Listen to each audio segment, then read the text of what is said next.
How many of you all believe that if Joe Biden would have stayed in the election, he would have won? Please raise your hands. When you couple the tech giants, the misinformation with generative AI, I think we are trafficking in an era of scary ignorance. It's never opportune for us to step back from politics. Why? Because we're the first thing on the chopping block. I think people have around and now they're going to find out. Flag on the play. Flag on the play. How is it that every Black elected official we can name right now has some kind of federal, state probe going into them? We were nominated for an NAACP Image Award for Outstanding Podcast Series, and I think that it is time for us to honor that. We got to tell the people to go vote at NAACPimageawards.net. And also, someplace where there's more of an electoral college system is with iHeart. We were nominated for Best Political Podcast. Folks don't get to vote there, but we are excited to be nominated for both of those, though. Native Land Pod is a production of iHeartRadio in partnership with Reason Choice Media. Welcome home, y'all. This is our first episode of 2025. It's episode 61. And this is where you get all things politics, all things culture, all things us, lots of disagreement, but lots of fun, where we give you all the things you need to do to argue with your family at home. So, yeah. Yeah. What are we talking about today, y'all? Hell, McCollick. Okay. And why? And what else, Andrew? Because you out of uniform. Oh, my God. I'm out of uniform, or you guys out of uniform? Man. We're out of uniform. Well, Andrew, you kind of look like you wearing a Make America Great Again hat with my vision. Wonderful. Wonderful. Oh, my God. Was he's about to call beautiful, me on my name? not wonderful. This is my college of choice. Beautiful, not wonderful. Mine too, Andrew. All I right, love what it. you got today? What we talking Under about? this administration, that might be the only HBCU y'all end up with is Hillman College. But the fictional I one, digress. Yes, the only one remaining. The thing that I want to talk about today is Mark. Happy New Year. Oh, yeah. Happy New Year, you guys. Well, I feel like y'all so damn rude. I feel like you're rude because I started off by saying this was our first episode of 2025. There is a difference between our first episode of 2025. Well, Happy New Year, because it's not. Andrew. It's our second. How many days are we going to say Happy New Year? We debated this. I thought it was appropriate to say, up until about the middle of the month. Actually, Tiffany, you and I talked about it, and you said like the first week. Yeah. Well, what about if we have happy news that may take us out of the Happy New Year, but it's someplace where we need the Native Land Pod family to weigh in? We were nominated for an NAACP Image Award for Outstanding Podcast series. And I think that it is time for us to honor that. We got to tell the people to go vote at NAACPimageawards.net. And also, someplace where there's more of an electoral college system is with iHeart. We were nominated for Best Political Podcast. Folks don't get to vote there, but we are excited to be nominated for both of those, though. Awesome. Thanks for bringing that energy. But we do still have stuff to talk about. So what I want to talk about this was mine. Mark Zuckerberg did a whole State of the Union speech yesterday for about 5 minutes talking to us about why there were no longer going to be fact checkers on the Meta platform. So I want to get into that because many of you know that you have Facebook and Instagram, and the two are one. They are owned by Meta. What y'all got? Okay, so I want to talk about, so I've heard from a lot of you guys over the holidays and even in the new year that you're just exhausted. You're not tuning in. You don't want to hear, what this administration is up to. And so it led me to think about isolation. And the fact that many of us are isolated, even outside of politics, isolated in our own lives. And so what that means when it comes to our democracy. And I'll get into some of the data when we get into the discussion. But looking forward I love it. And I think I'm ready. Okay, how many of y'all knew that Ron DeSantis has single-handedly removed at least 2 democratically elected officials in Florida who were district attorneys in the state of Florida, one of which, by the way, and that's the one I want to talk about, Monique Williams, who is down here in Florida, got removed by Ron DeSantis, got reelected in 2024, and now is potentially threatened again with removal by this same dictator wannabe. Man. Let's get in it. Okay, and well, speaking of let's get in it, I just want to do a quick focus group poll to transition us. How many of you all believe, and this is the focus group here, Native Land Pod, Tiff and Andrew, how many of you all believe that if Joe Biden would have stayed in the election, he would have won? Please raise your hands. Okay. Well, Joe Biden is an audience of one, and that's what he said. And I think that's all we've got to say about that. So what else we getting into? No, but that's a great place to hear from the listeners, too. I am curious because it was a fierce fight, y'all remember. We had just exploded about it 2 days before the whole thing blew up, and we had a whole new nominee. So I'm curious to know if there are those of you all who are holdouts are like, man, we should have left that man alone. And we can still be in power. For some reason, I feel like that's not our audience, but we shall see, right? We shall see. We shall see. Stranger things have happened. Black people rode for him to the end. That's true. On that Always. Always. Well, I guess we can start with Facebook. Why don't we roll that clip from Mark Zuckerberg? First, we're going to get rid of fact checkers and replace them with community notes, similar to X, starting in the US. After Trump first got elected in 2016, the legacy media wrote nonstop about how misinformation was a threat to democracy. We tried in good faith to address those concerns without becoming the arbiters of truth. But the fact checkers have just been too politically biased and have destroyed more trust than they've created, especially in the US. So over the next couple of months, we're going to phase in a more comprehensive community notes system. Second, we're going to simplify our content policies and get rid of a bunch of restrictions on topics like immigration and gender that are just out of touch with mainstream discourse. What started as a movement to be more inclusive has increasingly been used to shut down opinions and shut out people with different ideas, and it's gone too far. So he's going really far, including moving one of the content teams responsible for fact-checking over from California to Texas. He talks about the reason why they launched this fact check team and how it ended up really restricting folks. One of the things that I think is fascinating about this, and you guys, we've talked about this once before, around the Trump administration moving to dismantle in some ways the FBI, right? And this is one of those places, again, where there may be, as Tiff would say, some strange bedfellows. We have a number of friends.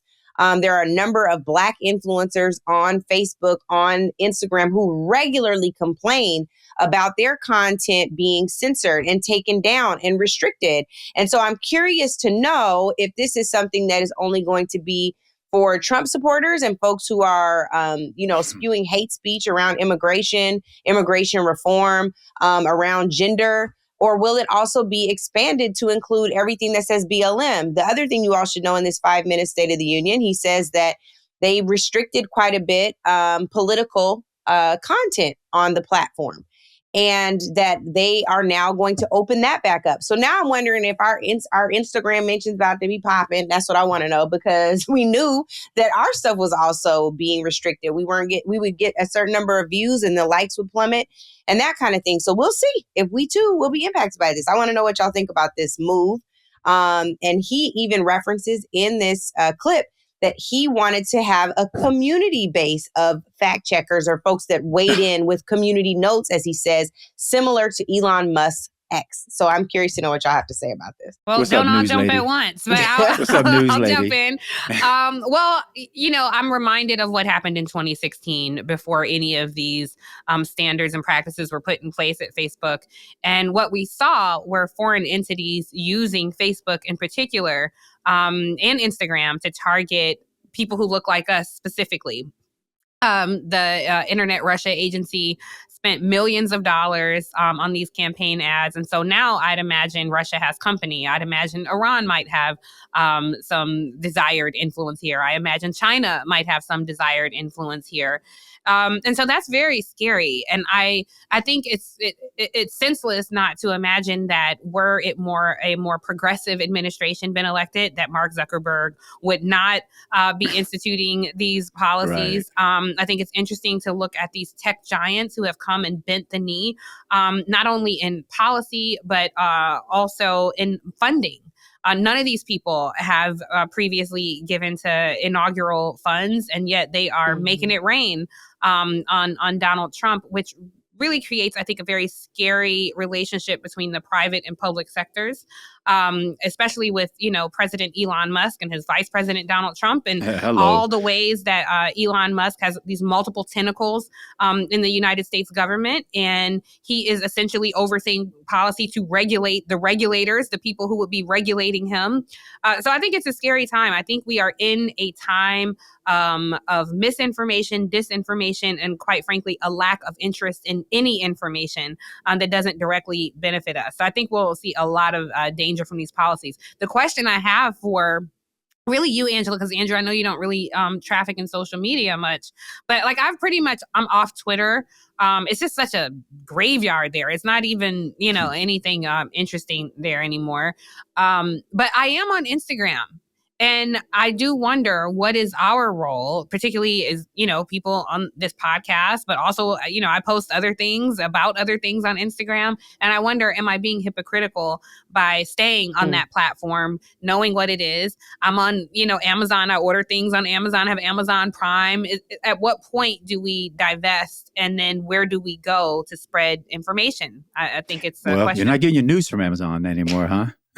Well, the Washington Post is owned by Amazon, and of course, a cartoonist quit just this month because she had, had this cartoon where she showed the tech giants on bended knee, and the Washington Post refused to run it. This is unheard of. It's a ridiculous thing that we're seeing right now that is increasingly normalized. So I don't know, That's so guys. crazy I don't know how where their we go. egos get so twisted over a cartoon. Basically, bringing to animation the truth, because you're talking about two of the wealthiest man in the world, and then closely followed by Zuckerberg. And these clowns still haven't made enough money to stand up to strong men like Donald Trump. Right. They got goo gobs more money than this dude.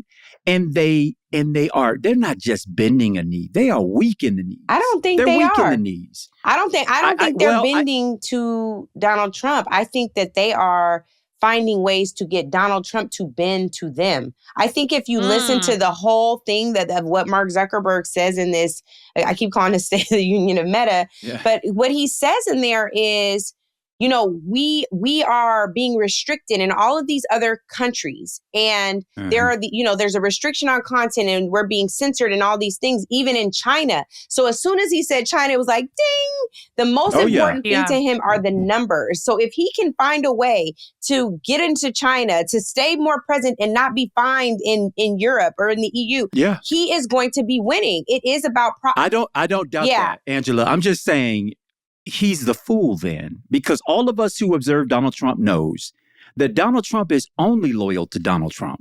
I mean, this man, you can literally be on his private plane with him, watching SpaceX take off one day, hello, Speaker Johnson. And the next day, the man could be torpedoing your key closing legislation right to your damn face, and then waiting to the last minute. I don't disagree with that. Literally almost the last minute. All I'm saying is, I think any of these guys who think that their flattery of Donald Trump is going to hoist them into permanent allyship is going to be foolish. Donald Trump is always going to be for him at the end of the day. But it's not flattery, it's profit. And to that point, I want to run this clip. For Zuckerberg, No, I think that there will be a strategic alliance with Donald Trump and the CEOs and how they fund things. It's no secret that Elon Musk, right. So let's be very clear. I want to go to a Nobel laureate, Maria Ressa, who runs a company called Rappler Talk, and hear what she says about Facebook's move or Zuckerberg's move to get rid of fact checking really quick. I still believe there are good people inside Facebook, but the moves like this is opportunistic. It exploits the election of Donald Trump, that President Trump in his second term already has a plan 2025. The man that was banned by Facebook when violence erupted on January 6th is now the Pied Piper for big tech CEOs. That just shows you the gap between values, standards and ethics, which I still am looking for from tech, and and profit. Yeah. I'm just saying. I think that there's I don't think the Pied Piper real. is because and people say often like he's very smart. I think he's a brilliant salesman. I think there are a lot of people behind him that are the profiteers and figure out a way to manipulate him to get him to do the things that they want him to do. We saw it with Russia in 2016 and throughout his term. So I'm just saying. I don't disagree. I think it might be some there. What bothers me the most about this, y'all, and Tiff, you as sort of our resident journalist here know the declining stature that traditional news sources have in the minds of the American people. Yeah. I just pulled up Pew's end of last year, 2024, October survey, which showed that to the question of where customers received their actual news, 64% get their regular news off of Nextdoor, 62% off of TikTok, Facebook, 60%, Snapchat, 60%, Instagram, 59%. Yeah. While men make up the greater share of those on Reddit, 68%. Wow. X, 64%. Rumble, 60%. Truth Social, God help us, 58%. And YouTube, 57%. Yeah. So these folks are now the arbiters, the highway by which we all must travel to get information. Yeah. Now, obviously, Sister Hillman over there got 20 direct first and secondary sources. So her news is going to be legit. But everybody else is going to be going through basically reading fairy tales. Yeah. Yeah. And the scary part of that is it transcends political party. That's right. It transcends socioeconomics. You know, like I have seen highly intelligent people share misinformation that was completely inaccurate. I have seen people who traffic in nonsense and foolishness post something that I think is inaccurate, and actually it turns out to be true. So it is a cesspool of misinformation. And not everyone is always intentional, but that's why I always try to say, share responsibly, because the truth is it takes but a second to fact check something that, you can Google something to see if it's true or not, or consider the source, or don't present it like, hey, this is what happened. You can say, according to this website that I am not familiar with, they posted this. I don't know if it's true. I would discourage people from sharing anything that you don't know is true, but I think we're going to see so many problems with this. And then this is a subject for another day, but when you couple the tech giants, the misinformation with generative AI. Oh my God. I think we are trafficking in an era of scary ignorance. I know we have a break. Well, I was going to say, Tiff, on that point, just on that specific point, the CEO of Rappler actually talks about AI as it relates to this whole concept. I hope you guys take a listen to that interview. It's really powerful. Shout out to our EP, Lauren Hansen, for telling us about it. It is incredible. And she even says, and Mark Zuckerberg may be on the receiving end of this, because there was a generative AI post about him right after he made this announcement to really test how serious he was about fact checking. So not only are people going to have to cite the source, now they're going to have to dig a little deeper to find the source, get familiar with that Dewey Decimal System, and then we'll be back on the other side of this break. There it is.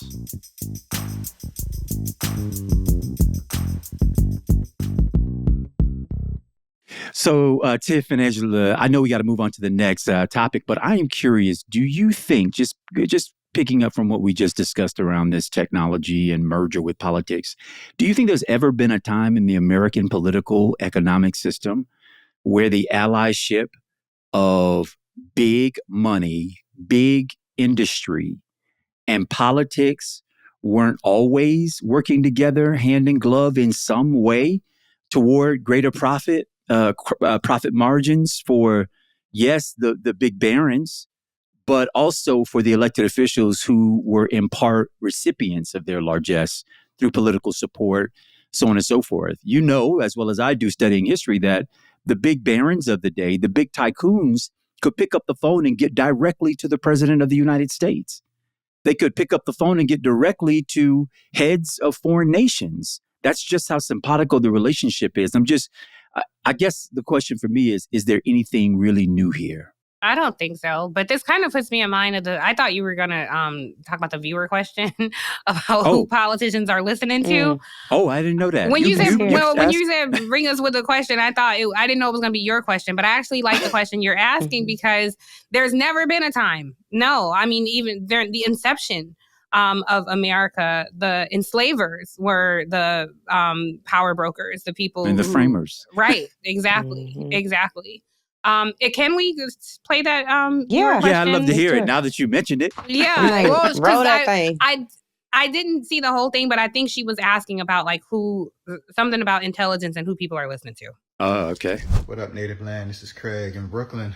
I just have a quick question for you guys. Well, before I get into my question, happy holidays, and I hope you all have a blessed New Year. But my question is this: once a friend of mine in grad school asked me this question. She was from the West Coast. She said, Craig, where is the Black Intelligentsia hang out in Brooklyn? And I honestly couldn't answer the question. I don't know if I can answer it now, but it did start making me think about this question about the intelligentsia. Yeah, I've been thinking about your last episode when you were talking about shallow versus deep. And I'm thinking, okay, so the role of the intelligentsia, according to some of my further reading after I didn't know what the hell intelligentsia was, is that their role has been to influence politics, influence culture.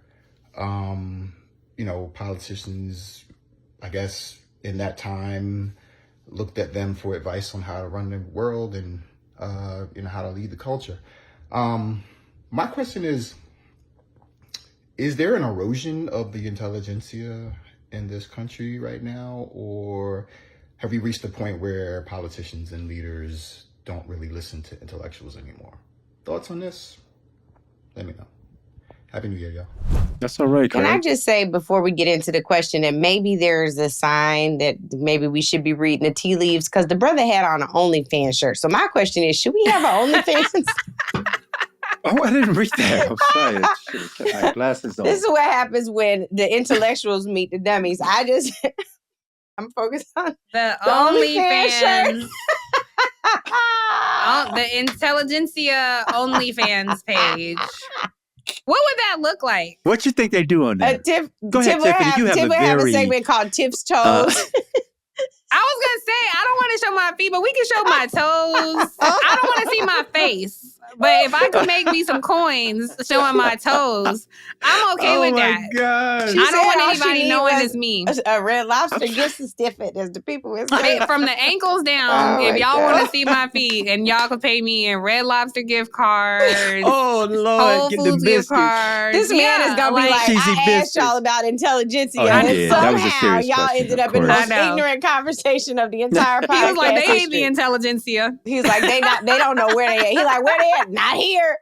Nobody's home. I think a lot of people are wondering though, like, where do the folks gather? Like, where is that not Algonquin? Just the folks. Because the folks could be different. I think people wonder, where is that Algonquin roundtable in my community? Where can I connect with like-minded, intellectually curious people? So I love that people are at least looking for that. So find your tribe wherever you can.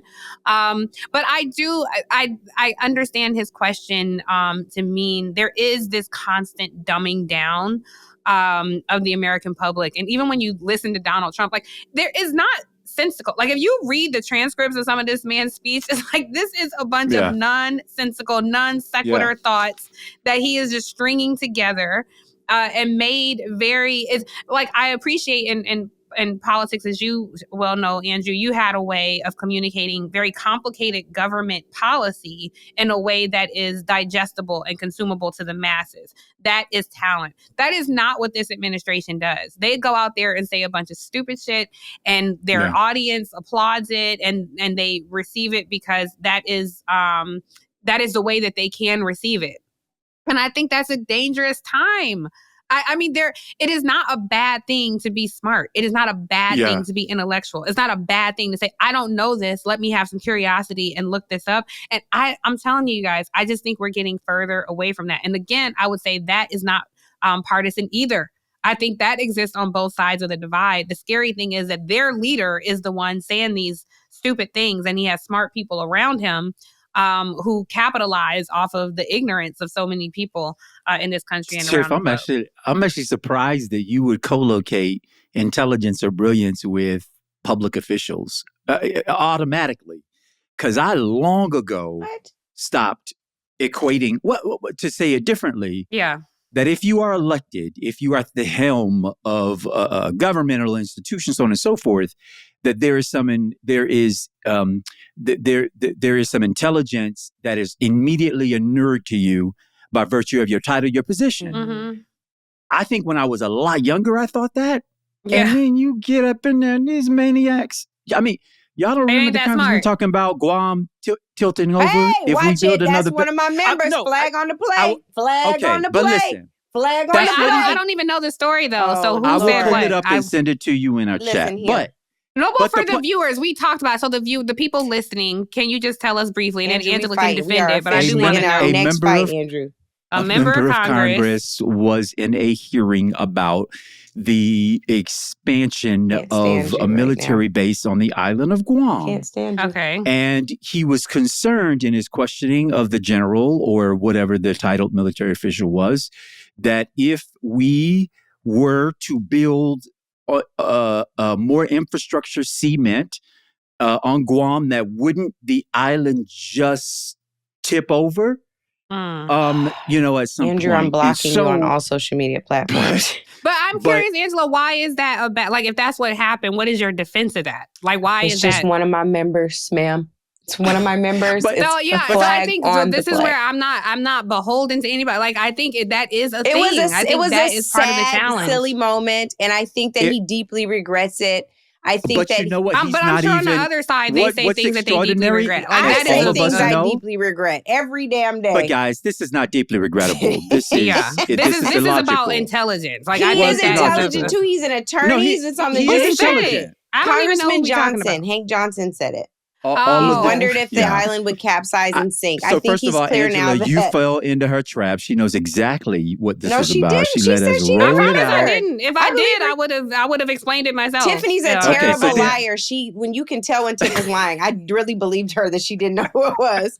Because she goes, I didn't even hear the name. Can you remind me of who that might have been? I have no clue. Right. Say that again. That plays the basketball team. That they play in a league. It's a thing. Anyway, here's the thing. So getting back to Craig's point, can I just say this on a serious note, which is we do have institutions, organizations that were primarily existed for the Black intelligentsia to communicate, to have fellowship, but also to think, to ponder on higher things, which means not just how am I doing in the society, in the world, but how do we create structures that give rise and lift to new economies, new work, new leaders? And how do we hold those Black folks who do ascend into those places? How do we keep them connected, hold them accountable, have them feel responsible to us for having them, gotten them there and then holding them there? I mean, I'm a member of Sigma Pi Phi, also known as the Boule, which you can be a member. He's bougie. He bougie. We knew that already. No. Yes, you bougie. Don't ever call me bougie again, Andrew. Don't ever call me elitist again. All your little shade that you throw. No. I wish I had known that you were a member of the Boule. Because I quit the links. Oh, Tiff. I am proudly quit the links. So I'm just saying. Well, I'm just saying. RJ is still a link. I love Jay. I love many link members. I just don't love how the organization treated some people. That's all. But I agree. But all I'm saying is that there are places that still exist who primarily like to emphasize their focus on layering where Black folks are able to ascend to in our society. I think that is more about ascension and access than it is about influencing policy or influencing the collective's ability, upward mobility, and the collective success of liberation. Well, I can tell you here in Florida, when we have the Legislative Black Conference, it's those organizations that are here putting forth a Black agenda, an agenda for their kids. The Boule does that. An agenda for... Absolutely, I would love to see the Boule's agenda for Black America. Yeah, I would love to see it. I have never heard of such a thing. But all I'm saying is, and by the way, you don't have to be affiliated with any of those groups. You don't have to be affiliated with any of them. Oh, Lord Jesus. Anyway, can I just tell you, we've been answering this question for 15 minutes. I'm just going to say really quick, I don't think that intelligentsia's influence should be restricted to Black folks. We should be influencing everybody, whether you find yourself in the intelligentsia, whatever that means, or you're in a union and you're intelligentsia, or you work at a minimum wage job, which should be a livable wage job, and you're intelligentsia. We should all be using our collective influence to change policy. But Andrew, one of the things you said earlier was you learned long ago that the smarts was not reserved for the elected. And you have case in point with this Monique Williams situation. So hopefully we can get to that on the other side of this break. So, Angela, before we transition from this point, I just want to say, first of all, though the entities that I mentioned and this idea of a Black intelligent class and the theories, further explored by W.E.B. Du Bois, depending upon who's depending talking. on if you're talking to someone in the boule or not. Shut up, girl. Anyway, they contemplated the uplift of all of us. Yeah, but I just haven't seen the paper. I just want to see the paper. No. I'm sure I agree with it. I just want to see it. All I'm saying is we could chase the organizations and have them, do the deliverables and whatnot. But I will say this much. The reason why what you said has to exist, we have to have space for it. And even in the labor movement, right? When you elevated in leadership and labor, you were no longer necessarily on the line. Now you moved into rooms, into spaces, circulated with people who were able to change the lived experiences of your members right where they were. And the reason why I think that's so important for our community is because, as we talk about all the time here, the luxuries that exist for people and then the ones that just don't. And so if unions didn't elect leadership that they then paid and exposed to these rooms and these tables, that voice would not show up in the room. It wouldn't show up in the room. So you don't have to be an Ivy League degree holder or be a part of any of the organizations that I name checked to be part of a thinking group of people who are like, what, this shit sucks where we are. Who is in the Black Intelligentsia? Who is in it? I couldn't even begin to name them. I think if you Black and you intelligent, you in the Black Intelligentsia. Can we have, Andrew's we should have a mini pod called Black Intelligentsia, and we should start developing a list. No, okay, well, I have a mini pod idea that is the opposite of the Black Intelligentsia. What is it? Okay, this is my mini pod idea. We don't have to do it this week, but I want to do a mini pod on slang of the country, different regional slang. Oh, that's and fun. I will tell y'all, this is Albert's idea because he was giving me all this West Coast slang. I'm down. Do you say this? Do you say that? Right. And he was like, y'all should do this as a mini pod. I was like, Angela be all over this. And he was saying stuff that they say in LA. I'm like, I've never said that. I want to do this. Andrew, you and I have talked about stole, hell yeah. So listen, anyway. My wife retold a story of when we went to go buy furniture for our first house together. And the man was showing us the couch and the love seat and this. And my ass goes, you got a chest of drawer to go with it? And RJ looks at me and is like, what? And he's just like, sort of like this. And she said, do you mean chest of drawers? It's called a dresser. And I said, oh my God, that makes so much sense. That makes so much sense. But everybody I grew up with was like, chest of drawer. Well, drop y'all slang in the comments because when we do the mini pod, I want to be able to reference. Y'all want to do it today? Sure. Oh, okay. Well, never mind. It's too late for y'all to drop y'all. Well, we can wait. We can wait, Tiff. I don't care. I don't care either way. I promise I don't. What I care about is why we are 30 minutes into this podcast and we still ain't talking about Monique Williams or Tiff's topic. Listen. On the other side, I didn't know we were going to take a whole segment to respond to that question. That's what I said, and y'all was first of all, we were not responding to his question. 5 minutes more. We were talking about all kind of stuff. We talking about the boule. Andrew's bougie boule is going to give us a Black agenda to talk about on this podcast. You go chill on the least the boule can do is invite us to Andrew. I am bougetto. I embrace my bouge and my Edo. I was bumping Kendrick before we got in here. Shout out to Jesse Tyson, Grand Sire Archon. Oh, okay. 5. Anyway. Shout out to. Did they sponsor this segment? Thank you. That's what I'm trying to figure out. Let me tell you what the link's not ever going to do. Sponsor this podcast because of me. I love many of you all. Nicole Venable, Yvette. Oh, God. Okay. Can we please, before we start doing shout-outs, Andrew, on the other side of the break, I want to hear about Florida. So we'll go to the break and you can bring us back and tell us about this dictator in Florida and what he's doing. We'll be back. Joyce. Yeah, I do. I absolutely. Those ones are ride or die. So y'all, we're back. And the reason why I know y'all think this is just a Florida sort of angle, and that's why I'm harping on it. But as we think about the fact that Donald Trump is going into the White House, we got DeSantis who want to be president of the United States.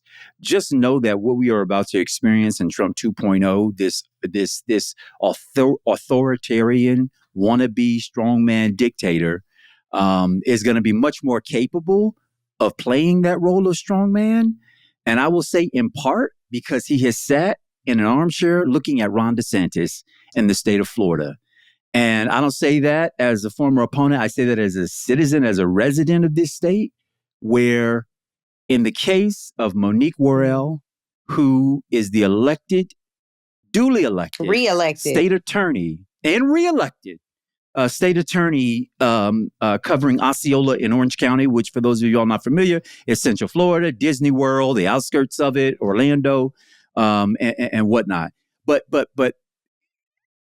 she stands on the shoulders of an already really important figure, Aramis Ayala, who preceded her as the first Black woman ever elected state attorney in the entire state of Florida's history.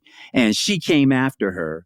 And because she campaigned, again, y'all remember 2020, we had come out of the year of George Floyd and people were starting to look open to looking at the justice system a different way. Well, she ran on a principled justice platform that basically said, lock them up and throw away the key is not the answer to everything.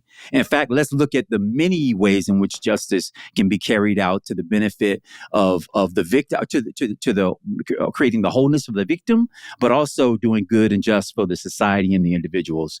And this governor in Florida, Ron DeSantis, decided that he would sign an executive order to remove her, suspend her as the state's attorney, and cited for his reasons incompetence, unqualified, and soft on crime. Now, as you and I all know, y'all, when I run for an office like that, I run on a platform. I'm telling you what it is I'm trying to accomplish. The voters then hear that and they make a declarative decision on election day whether or not they want to advance that model or not. But this governor said, oh, I'm all powerful. I know you were duly elected, but because we have a philosophical difference, you're unfit for the office and I hereby remove you. That thing went all the way up to the Florida Supreme Court, a Supreme Court where he appointed 8 of the 9 justices that were sitting on that bench. And of course, they decided to rubber stamp the governor's removal of her and would not reinstate her in office. What does she do? Like most hardworking, good Black woman I know, she stood right back up and said, I'm running again and I'm going to reclaim my time and my position, my title, and the good work that we were doing. She ran in 2024, y'all, this past November. And even in a Florida where Donald Trump ran away with the Electoral College and all that stuff, she got reelected 60-40 over her opponent. And do y'all know this past Tuesday when she was sworn in that already reporters, the Capitol Press Corps, everybody's swirling with rumor that Ron DeSantis is going to work to remove her again, except this time there is a prosecution that is possibly going to come forth from her neighboring state attorney in Polk County over some, don't wait for the thing to drop, some trumped up mess to remove her from office and become the governor's justification for taking her out yet again. Again, this is not just the Florida story to our listeners. For those of you all in Florida, please pay attention. Please fight. This is why, Tiff, when you kept saying Black women, we're going to take a break and we coming back in there. This is why it's never opportune for us to step back from politics. Why? Because we're the first thing on the chopping block, the first thing swinging. And look no further than the story of Monique Williams, state attorney. Congratulations on your reelection. Yes. We're with you in solidarity, and I'm asking our listening and viewing audience to please stay tuned to what happens in this case. This woman is dedicated, committed, elected, reelected, blessed, highly favored, but yet she is a target for the right. And Angela and Tiff, we all know enough people in power who are Black, who have come under same and similar scrutiny for having done nothing at all. And that's just wrong. it. We should hear just for a moment from Monique Worrell and talk a little bit more about this alleged grand jury investigation on the other side of this clip. 18 months ago, I stood on these very steps after being unjustly removed from office that you elected me to. I told you then that I didn't intend to give up. And as a result of you standing with me over these last 18 months, today I am honored to return to the seat of the people's state attorney. The people. The people. That's resonant, right? Y'all remember Kamala Harris saying, I stood up and I said, Kamala Harris, for the people. For the people. That's who elected this woman, the people. And a governor believes that he has the power because I disagree. Well, the Florida law, sadly, if she is indicted by a grand jury, Florida law states that the governor has the power to suspend any state official under those circumstances. Again, to the point, Andrew, you have been a part of that. We know Marilyn Mosby, whose pardon we are still seeking, has been subject to these types of issues. Kim Gardner in St. Louis, subject to these same types of issues. Just because a prosecutor comes after you and just because a grand jury indicts you based on the lies in an indictment does not mean that you are guilty. And so what the Florida voters are up against is whether or not their vote can supersede the will of the governor and how many times they have to demonstrate to the Florida governor what their will is. And I hate that this is happening. Andrew, every time I look at Florida, I just think it would have been so much better if my brother would have won. Well, Angela, I got to tell you, I'll go back to my premise, which is the reason why this is so key for all of us is the playbook has been played. It's played It is out. written. And Donald Trump, we're going to see this thing on scalable fashion. Yeah. When this man assumes office. And we just got to be vigilant, y'all. I've never thought that just like Pence couldn't just say, I'm throwing out these votes, these electoral college votes. This man said, I'm throwing out all tens of thousands of votes. And one man, gets to decide who holds that seat. I think that the concern that I'm seeing here is looking at this situation, Andrew, which is a microcosm for what we've seen across the country, but then looking at the president-elect, who himself is convicted of multiple felonies. And if this is a question we were kind of tooling with in our group chat. Facing sentencing, by the way, Tiff, before his inauguration. Yes. Which, by the way, if he isn't sentenced, he will not be a felon. Right. But I guess the question is in this country, and I think we are sadly going to be confronted with, is if the president can do it and face no consequence, if the insurrectionists of January 6th can attempt to overthrow a government and face no consequence, then what is the law? Yeah. It matters who you are. What are the infrastructures of society that now govern us? That's right. Because they have said, on their side, we can throw these things out. And when we don't throw them out, we will weaponize them against our opponents. And that is the terrain of society that we're maneuvering in now. Tiffany, I think it's a FAFO, Andrew. I think people have around and now they're going to find out. And people are increasingly tuned out. Which I'll talk about on the other side of a break. But people are increasingly tuned out, which I understand. I completely get it. People are righteously disgusted with it. But I just wonder, like the story that you told, Andrew, is not going to be above the fold on the New York Times. It's not going to be leading coverage on CNN. It's not going to be breaking news on MSNBC. No. The thousands of ways that they bleed us by 1,000 cuts before they decapitate us are the things that's going to lead to the downfall of society. And it is baffling, yet not surprising to me, that Black women are often the people on the front lines of this fight. And that's, as you know, the reason why it won't lead any of those sites or sources or entities that you reference, because the target is us. Yeah, we are less than our percent of the population in elective office, right? But how is it that every Black elected official we can name right now has some kind of federal state probe going into them. Yeah. At some point, I said this to Angela, yes, at some point, this is no longer just a coincidence that Black mayors, governors, senators, state's attorneys, the prosecutors, you telling me the people who bring the cases, if you Black, are now on the other side of those cases with your neighboring prosecutors choosing to come after you, doing the governor, the president's, and everybody else's bidding. And this shit has to stop. And what stops it? The mechanisms?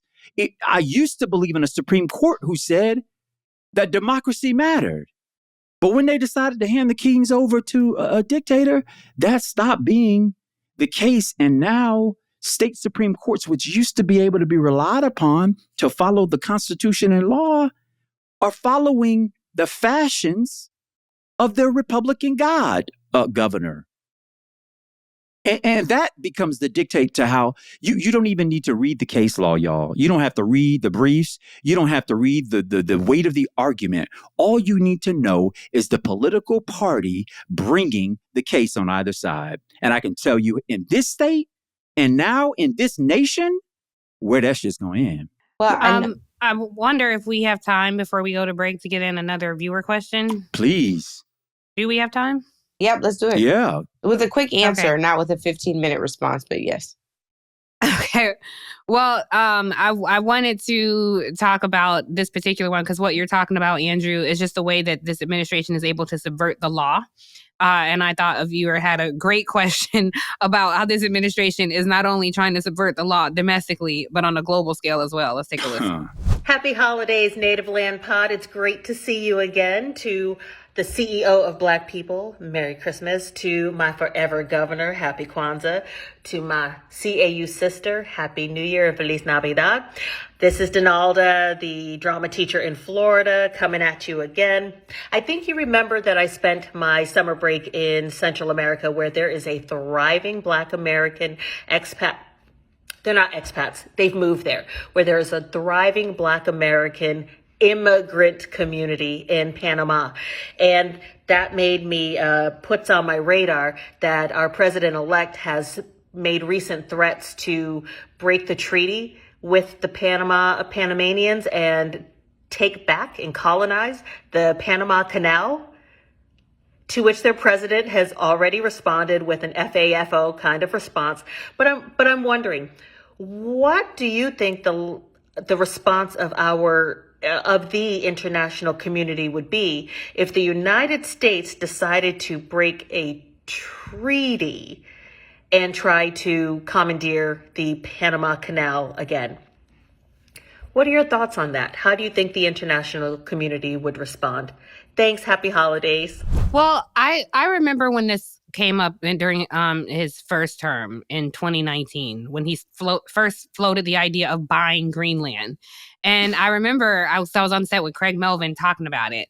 And I remember thinking, this is the most colonial bullshit I've ever heard. Like, you can just go around and buy land, commandeer land, independent of the people.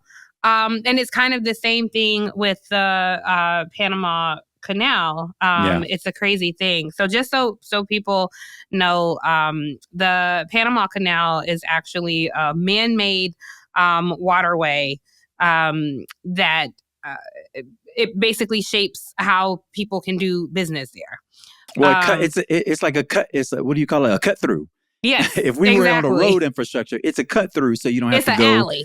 Yeah, exactly. You don't have to go all the way south America to bring goods and products into the hemisphere. Yeah. Northern hemisphere. Yes. It basically connects the Atlantic and Pacific Oceans. And it saves American businesses considerable times on this shortcut. Exactly, Andrew. And it's interesting to me because there is vested interest in the Panama Canal, which has held, by the way, since the Carter administration. It even held in 1989 when then President George H.W. Bush removed Noriega the Panamanian leader. So the fact that he is trying to upend decades of U.S. policy, in addition to his desire to buy Greenland, as you all may have seen, Donald Trump Jr. was visiting Greenland this week.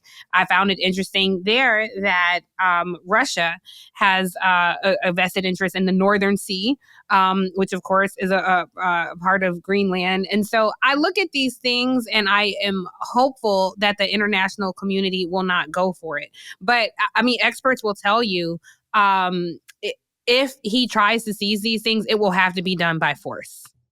No one is going to cede their sovereign land to Donald Trump. It doesn't matter about the paycheck. And so I just think about all of the threats, the multiple threats we have facing us across the globe. And I think, why would you ever invite this kind of international unrest to our shores? Because he doesn't care. As you, Angela, and I all know, the Panama Canal services 3/4 of American goods. We pay 3/4 of the taxes on the levies, if you will, for the product moved through the Panama Canal. The next highest payer is China. And again, they're 1/4 of what we pay. Now, if China decided that they were going to throw down and say, we will come to a fisticuff in defense of the nation sovereign, Panama, then that might be something that could put some skids on it. But the global community, they'll all issue statements and they will all say what a horrible and undemocratic and a break with traditional international norms this is and treaties. But they ain't going to do a goddamn thing because they cannot match the U.S. force, which is what Donald Trump has always been, someone who basically says the strongest ought to always reign over the weakest. It can grossly damage our geopolitics in both of these regions. And this is one of those things where people, it sounds like something silly and how that Donald Trump is so crazy talking about buying Greenland and seizing the Panama Canal and whatever. And these are the things that can lead to a multiple layers of danger, economic danger, and warfare. A warfare with our country. So and the international community doesn't have to recognize it, right? You can't go into Greenland and be like, oh, I'm just going to buy it and it ain't on sale. Right. It's not Amazon. And so every international government can say, we don't recognize it. We don't recognize that Crimea is Russia. I know people are tuned out from it. And I know a lot of you all are tuned out. So on the other side of this break, I want to talk about how we are isolating and not being connected with what's happening in the world. I'm excited about that, Tiffany, because I experience it with a lot of friends and family members as well. I think some strategies need to be offered here. I want to also talk about whether or not it is Greenland or Greenland on the other side of this break. What did I say? Did I say Greenland or Greenland? You were saying Greenland because you love nonsense. Anyway, break. Yeah, I think I was saying Greenland. You were saying it hard. You gave it two names. Greenland. I think it depends on who's saying it. Do you say Caribbean or Caribbean? I say Caribbean. Me too. Caribbean. That's one thing we say the same. That's because you down there with the Caribbean. Yes. Caribbean. All right. Connecting through technology, having friends online, is not the same as having friends in person.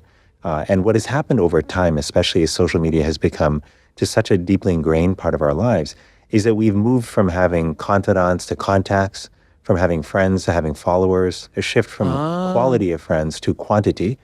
And the truth is that there are certain things you can just say to people online that you would never say to them in person. Right? Because it might be hurtful, or you might, adjust how you say it. But when we're in person with other people, it's just a richer interaction. See, because we evolved over thousands of years as human beings to actually have in-person interactions, to not only hear what somebody is saying, but to appreciate the tone of their voice and the expression on their face and their body language. Which means that's why a lot of things get lost. The context gets lost in the text. That was Dr. Vivek Murthy, Joe Biden's U.S. Surgeon General. And he was talking about what he's been talking about for a while now, actually, and that is loneliness and isolation. Mm-hmm. And so I started reading about it, and I was really struck by a lot of the data. And I think all of us, the three of us here, have certainly experienced it. We notice it, even in our own personal lives with how we relate to people and our own social lives and how we go out. But in 2023, 74% of all restaurant traffic came from takeout. So people are still patroning these restaurants, but they are not sitting there engaging with other people. They go and pick it up. That's according to the National Restaurant Association. That takeout number was up 61% before COVID. Also, the number of adults having dinner or drinks with friends on any given night has declined by more than 30% over the past 20 years. Because initially I thought, oh, well, this is just post-COVID and this is how things go. But no, it was happening already pre-COVID. And even when we are sitting at restaurants, people tend to do so by themselves. According to data from Open Table, solo dining has increased by 29% in just 2 years. The typical American adult buys 3 movie tickets a year and watches almost 19 hours of television. You guys remember we used to go to movies. Now, let me tell you, for me to go sit in the theater, it's got to be a damn good movie. Because I'm like, well, where is it streaming? Where can I watch it? Hello. For over 20 years, from 2003 to 2023, socializing plunged by more than 20%. That's according to the American Time Use Survey. That's a study conducted by the Bureau of Labor Statistics. Unmarried men and people younger than 25, that decline was more than 35%. And we are categorizing this time as alone, as you're the only person in the room, even if you're on the phone or in front of a computer. Men who watch television now spend 7 hours in front of TV instead of hanging out with people outside their home. The typical female pet owner spends more time actively engaged with her pet than she spends in face-to-face contact with friends. And this is since the early 2000s. That exact cat ladies, dog people. The amount of time that Americans say they spend helping or caring for people outside their nuclear family has declined by more than a third. So I bring this up to say, I've heard from so many people that's like, I love y'all native land, but I got to tune out. Like, I don't want to hear what's happening. And I think we are increasingly building these silo empires to ourselves where it's brain rot and doom scrolling. We're not engaging with people. We're not talking. And I get it. This isn't said with any judgment because it is. I have found, like, over the holidays when I was completely checked out and I wasn't reading the papers and I wasn't watching the news, I did find that my spirit was a bit lighter. You know, and I find that at this point in life, I only want to be around the people I know. I don't necessarily want to be around new people. Angela knows if we're all going to dinner and Angela's like, oh, I'm going to bring so-and-so. We're all like, we don't know them. You know, it's not really. So which dinner are you inviting them? Well, any dinner. No, if I'm it's the three of us. I'm saying what our questions are to Angela. Like, you mean to this with us? Yes. Or? I know Angela is like no new friends. People? No, friend. We're just using I'm more likely to invite somebody. But even that, I just know. But I know it's against the rule. If it's our machete dinner, if it's our native land dinner, if it's the three of us kicking it, we are not like new friends, kind of people. Yeah. Not and inside the thing, inside the safe bubble. But they can have new friends individually, but not inside the safe bubble. Right. Mostly because who wants to put up with performative? Exactly. Right.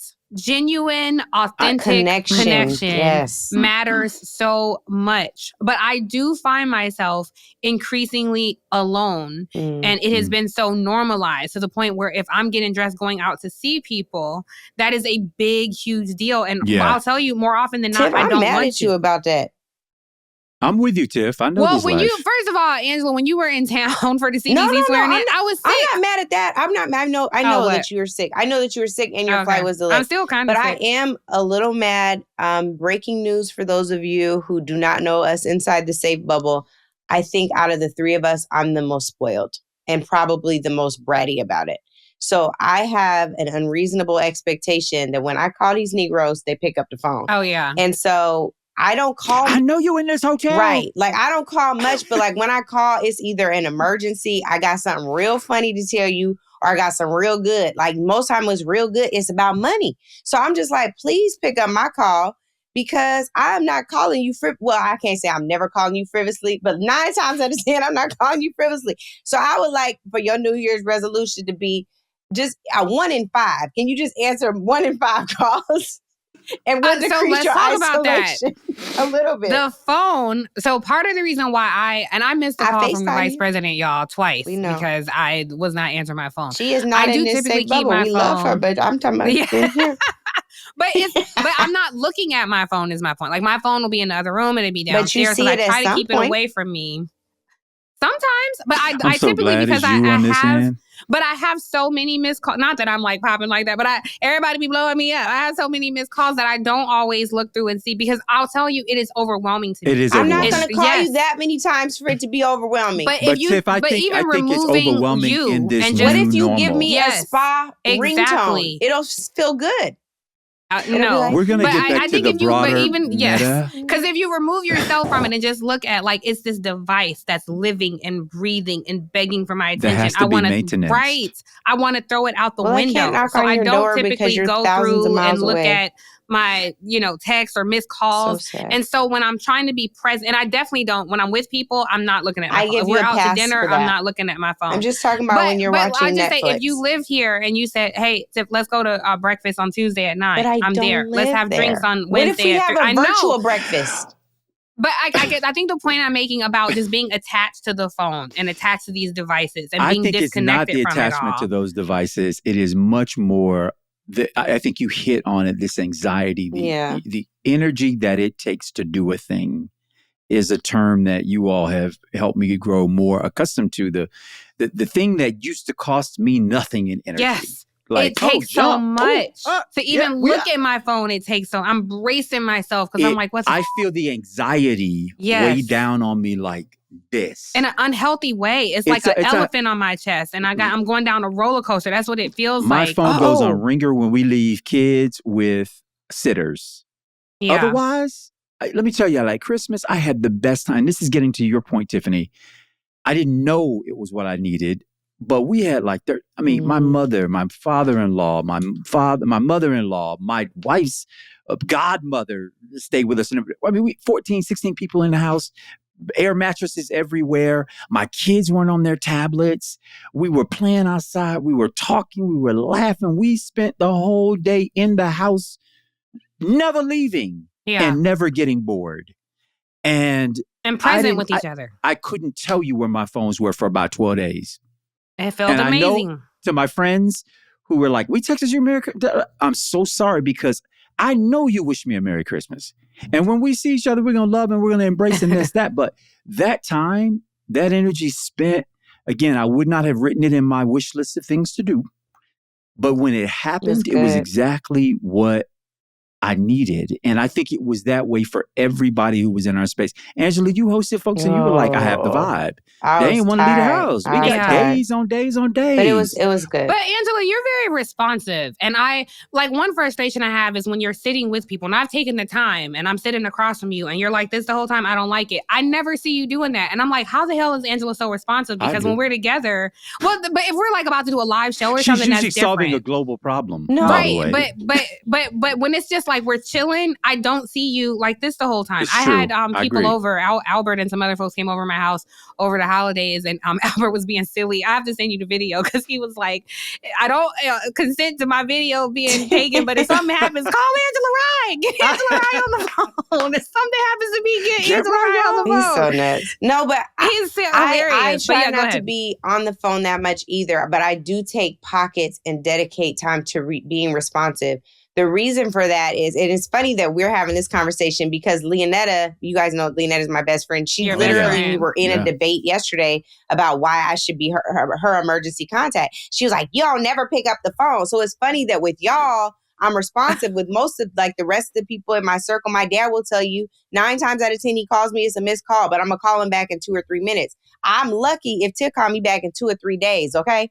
So she's like, we catch up on the podcast. Welcome to my mama's Tiff, life. I have bled out and I'm no longer alive. I'm in the ICU. Can you please call me back, ma'am? But that's the thing. There's just pockets. And I think that some of it is from working on the Hill. I had a rule with my CBC team. Shout out to Steph and Brandon and Latrice, and then later Hassan and Femi. But when we worked on the Hill, my rule was you return a call within 12 hours and you return an email within 3. like period. And I think I try to stay that way because even though y'all are not my constituency, I feel like I owe something to the people. Now, it's not going to be at my personal wellness and the expense of my health, but I think that it's not going to take much for me to take some time to get off my plate. Because what gives me more anxiety than not responding is looking up and I got 5,000 text messages and seeing that number. Yes. I'm like, oh God, I just can't handle that buildup. Now I'll handle a pile of clothes on the floor. I'll handle laundry piling. Like, I don't care. But the text messages, even my emails. I think my emails, let me see. My emails. I want to declare text bankruptcy What and does that email mean? bankruptcy. Like, It's saying 192,000 unread emails in here. I just gave up on that. I can't take I only it. have 2 unread text messages though. But see, even the text, though, so it's a conundrum, right? Because the anxiety you're talking about is what I face all the time, which I wouldn't face if I were attached to my phone. If I were looking at it and scheduled time, like, okay, from 9 to 10, you're going to clear your inbox and deal with these things. And I don't do it. I let it build and build and build and build. And then it's like, I'm too overwhelmed to go through all this. So if it's something important, I trust that, it will bubble to the top. And the sad thing is, I know I'm going to talk to you. Like, there are people who I may never respond to their text. I may, and I'll miss it. And it's like 6 months later, I see it. I did somebody in your family like that. I didn't see it. And then 6 months later, I saw that they had texted me. I was like, oh my God, this is so terrible. Oh, no, shit. girl, wasn't your Well, dad. here's the thing. The cold part is now we're so connected. When y'all don't respond, guess who hears about it?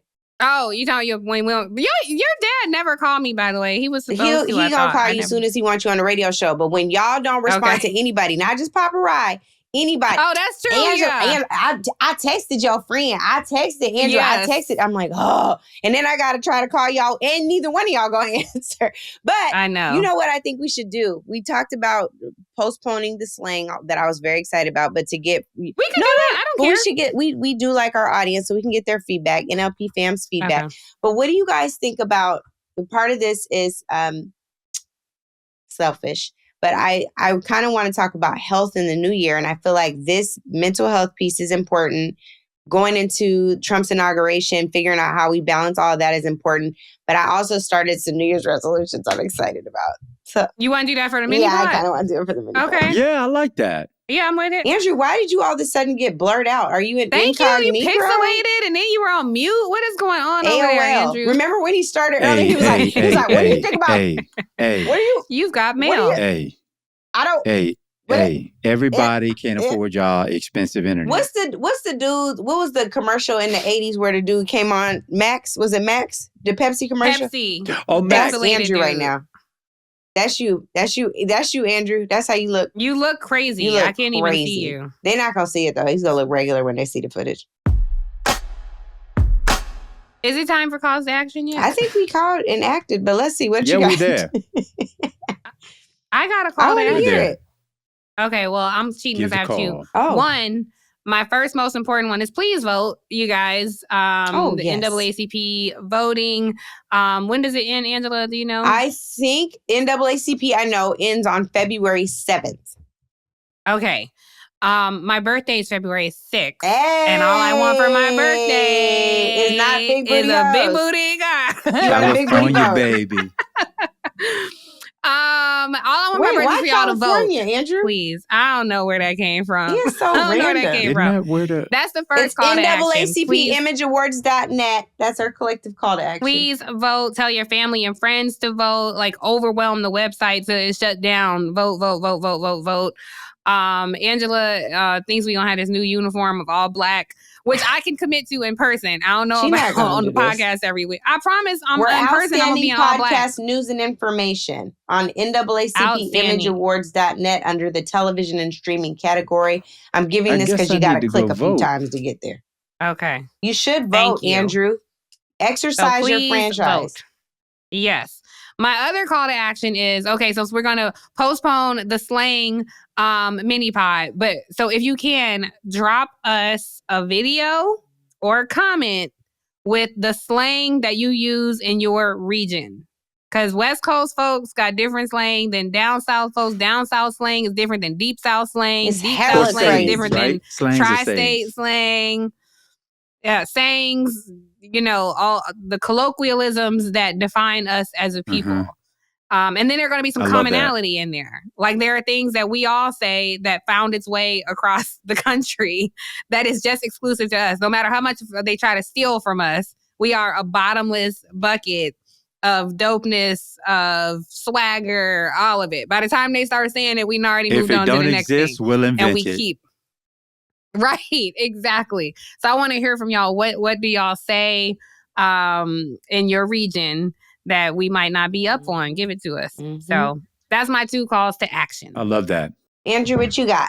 I'll ditto Tiffany's, both Tiffany's calls. And 2, add my own is, and I think we'll do this in the mini pod further, but remember I told y'all last year, that was like 2 weeks ago, that I didn't do resolutions and themes.